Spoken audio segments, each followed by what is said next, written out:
Selamat pagi saudara-saudaraku yang terkasih dalam Yesus Kristus. Salam berjumpa kembali dalam Indri, Injil dan Inspirasi hari ini. Mari kita memulai renungan kita dengan tanda kemenangan Kristus dalam nama Bapa dan Putra dan Roh Kudus. Amin. Bacaan kita diambil dari Injil Markus bab 9 ayat 41-50. Tuhan bersamamu dan bersama rohmu, inilah Injil Yesus Kristus menurut Markus. Dimuliakanlah Tuhan. Pada suatu hari berkatalah Yesus kepada murid-muridnya, "Barang siapa memberi kalian minum air secangkir oleh karena kalian adalah pengikut Kristus, ia tak akan kehilangan ganjarannya. Barang siapa menyesatkan salah seorang dari anak-anak kecil yang percaya ini, lebih baik baginya jika sebuah batu kilangan diikatkan pada lehernya, lalu ia dibuang ke dalam laut. Dan jika tanganmu menyesatkan engkau, penggallah, karena lebih baik bagimu dengan tangan terkudung masuk ke dalam kehidupan daripada dengan utuh kedua belah tangan masuk ke dalam neraka, ke dalam api yang tak terpadamkan. Dan jika kaki menyesatkan engkau, penggallah, karena lebih baik bagimu dengan kaki timpang masuk ke dalam hidup daripada dengan kedua utuh kakimu dicampakkan ke dalam neraka. Dan jika matamu menyesatkan engkau, cungkillah, karena lebih baik bagimu masuk ke dalam kerajaan Allah dengan bermata satu daripada dengan bermata dua dicampakkan ke dalam neraka, di mana ulat-ulat bangkai tidak mati dan api tidak pernah padam. Sebab setiap orang akan digarami dengan api. Garam itu memang baik, tetapi jika garam menjadi hambar, dengan apakah kalian akan mengasinkannya? Hendaklah kalian selalu mempunyai garam dalam hidupmu dan selalu hidup berdamai dengan seorang dengan yang lain." Demikianlah Injil Tuhan, terpujilah Kristus. Saudara-saudaraku yang terkasih, teks yang kita dengarkan hari ini mungkin akan dipandang sebagai ajaran yang aneh atau akan menimbulkan kebingungan bagi pembaca jika kita tidak memahami konteks dari teks Injil hari ini. Nah, konteks dari teks Injil hari ini adalah berisikan nasihat oleh Yesus kepada jemaat-jemaat atau umat-umat yang mengikutinya, kalangan umat Kristiani perdana ketika itu. Ketika itu di kalangan umat Kristiani sendiri terdapat pribadi-pribadi atau kelompok-kelompok yang mengkategorikan dirinya berdasarkan status sosial mereka dalam kehidupan menggereja. Dan karena itu ketika Injil ini ditulis, begitu banyak orang-orang yang merasa terpinggirkan, orang-orang yang merasa terasingkan dari tengah-tengah komunitas Kristen, jemaat perdana ketika itu. Mereka tidak merasa mendapatkan tempat dalam komunitas. Dan tentu hal ini berujung pada banyak dari mereka yang akhirnya kehilangan arah dalam menghidupi iman mereka. Sabda Yesus dalam bacaan Injil hari ini sangat tegas.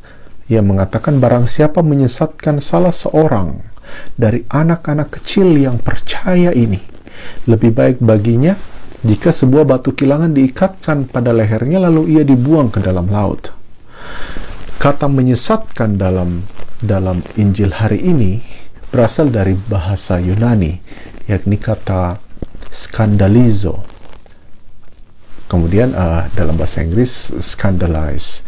Meskipun kata skandal dalam bahasa Indonesia, bahasa kita bernuansa lain, tetapi secara harafiah kata skandal berarti menaruh batu penghalang di tengah jalan sehingga orang yang melewati jalan itu akan tersandung kemudian jatuh. Dengan kata lain, skandal adalah kegiatan atau sesuatu tindakan yang menjadi batu sandungan bagi orang lain. Nah, dalam bacaan Injil hari ini, Yesus mengatakan menyesatkan anak kecil. Barang siapa yang menyesatkan anak kecil, atau bisa kita artikan sebagai barang siapa yang mengasingkan orang-orang kecil adalah penyebab mengapa orang-orang kecil ini menyimpang dari jalan yang benar dan kehilangan iman mereka kepada Tuhan. Mereka sedang berada di jalan yang benar, tetapi karena gaya hidup seseorang atau kelompok ketika itu menjadikan orang-orang yang berada di jalan yang sama itu akhirnya memilih untuk tidak melanjutkan perjalanan hidup mereka. Gaya hidup bisa menjadi batu sandungan bagi orang lain. Siapapun yang melakukan ini menerima ganjarannya. Lebih baik dibuang ke laut dengan batu kilangan besar tergantung di lehernya. Saat ini, saudara-saudaraku yang terkasih di seluruh dunia, menurut salah satu website Katolik yang terpercaya yang saya baca beberapa waktu yang lalu, begitu banyak orang-orang kecil, orang-orang miskin yang meninggalkan gereja. Bahkan menurut data, setiap tahun di daerah Amerika Latin ada sekitar 3 juta orang yang beralih dari gereja Katolik kepada gereja-gereja lainnya, atau bahkan mungkin meninggalkan imannya. Mengapa demikian? Mungkin salah satu alasannya adalah karena mereka tidak merasa menjadi bagian dari umat atau komunitas gereja mereka.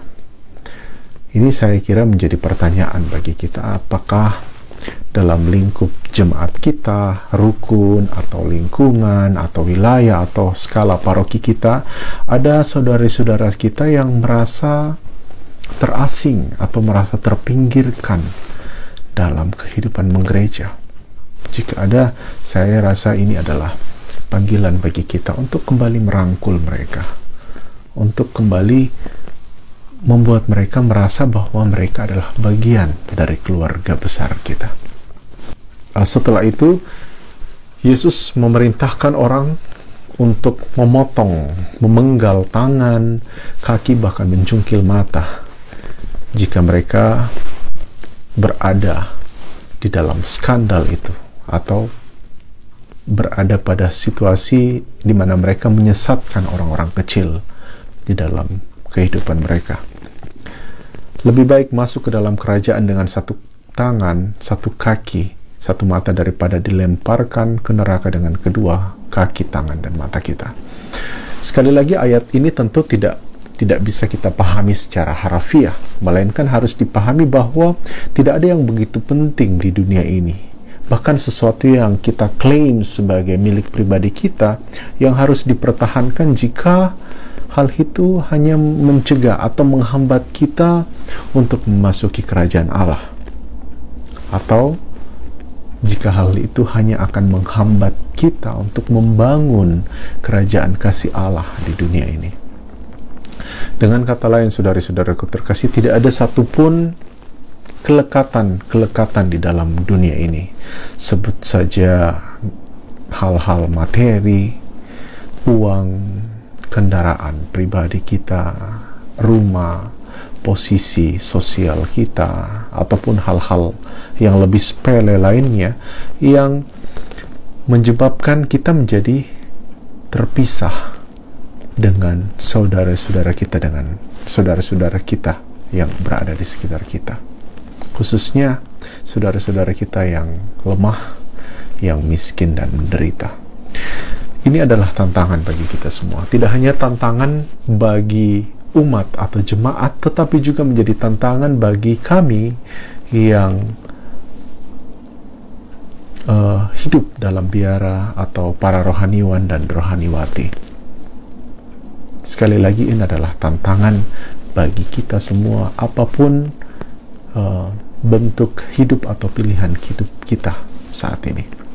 Maka saudari-saudaraku yang terkasih, marilah kita senantiasa memohon kekuatan, kita memohon kebijaksanaan dari Tuhan agar pilihan-pilihan hidup kita senantiasa berakar pada pilihan akan Allah yang diwartakan dalam Injil sebagai Allah dari orang-orang yang kecil, Allah orang-orang yang miskin, Allah orang-orang yang sakit, orang-orang yang terpinggirkan, teraniaya, dan terasingkan.